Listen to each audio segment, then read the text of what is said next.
Evaluate text fields component can be found under the Rhino tab in the content section. It has one input, the text with the field expression to evaluate, and two outputs, the formatted field expression and the values that the expression yields. The component works hand in hand with the text field expression component, which is used to formulate the field expressions. Here is an example of using the component. I have internalized a point, and I'm using the text field expression component to create an expression for the evaluate text fields component.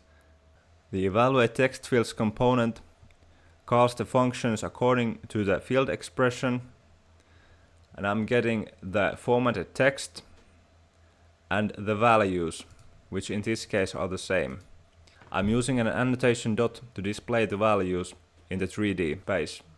The field expression output is simply a plain text, which gives the evaluate text fields component the instructions on what methods to call.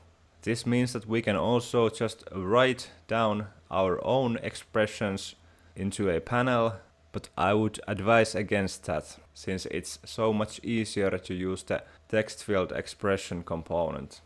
In another example, I'm using multiple text field expressions with a single evaluate text fields component, and I'm getting following output. This time I have internalized multiple points.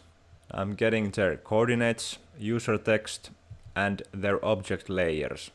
In my opinion, the output of the component is a bit confusing. I would assume that the values would come out in the similar format as if I would graph the point. So this is what I would be expecting instead of this. Something to keep in mind when dealing with complex data.